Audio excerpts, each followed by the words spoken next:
আমি রাষ্ট্রীয়ভাবে যে বেতনাদি পাবো সংসদ সদস্য হিসেবে পুরোটাই আমি একটা ইমাম মুয়াজ্জিন কল্যাণ ট্রাস্ট গঠন করছি এবং পুরো টাকাটা আমি কল্যাণ ট্রাস্টে দান করে দেব। আপনারা দেখেছেন, মিডিয়ার মাধ্যমে সারা দেশবাসী দেখেছে, নেত্রকোনা তথা সারা দেশেই একটি শান্তিপূর্ণ একটি ভোট গ্রহণ অনুষ্ঠিত হয়েছে।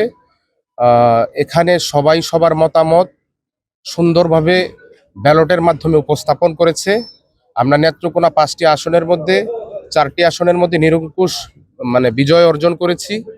পূর্বদলাতে আপনি জানেন যে এখানে ধানের শীষের প্রার্থী অল্প ভোটের ব্যবধানে পরাজিত হয়েছে।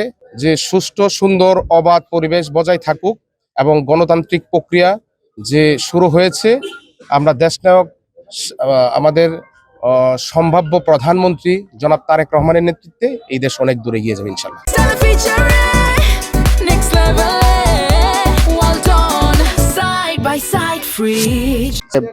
গণঅভ্যুত্থান পরবর্তী বাংলাদেশে যে জনগণের ভোটের মাধ্যমে, বিশেষ করে তরুণ প্রজন্মের ভোটের মাধ্যমে যে নিরঙ্কুশ বিজয় পেয়েছি, আমরা সেই ধারাকে অব্যাহত রাখবো এবং তারুণ্যকে প্রাধান্য দিয়ে আমরা ইনশাল্লাহ তারেক রহমানের হাতকে শক্তিশালী করে আগামীর বাংলাদেশ বিনির্মাণ করবো। আল্লাহ তাআলার কাছে শুকরিয়া জানাই যে জনগণের ভোটে আমি নির্বাচিত হয়েছি।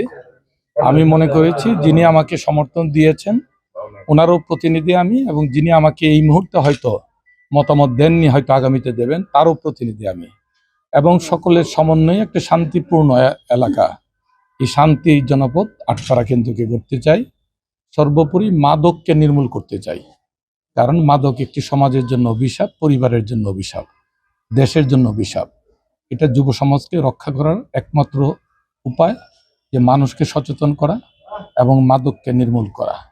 পাশাপাশি এলাকার উন্নয়নের জন্য এবং যুব সমাজকে কারিগরি প্রশিক্ষণের মাধ্যমে যদি আমি প্রশিক্ষিত করতে পারি, অনেকাংশে বেকারত্ব কমে যাবে এবং মাদক নির্মূলে সহায়তা হবে। এবং সকলকে মিলেমিশে আমি কাজ করতে চাই, ধর্ম বর্ণ নির্বিশেষে। এটা সকলেরই অধিকার এই দেশে, এবং প্রত্যেকে সম অধিকার নিয়ে যাতে জীবনযাপন করতে পারে তার লক্ষ্যে কাজ করতে চাই।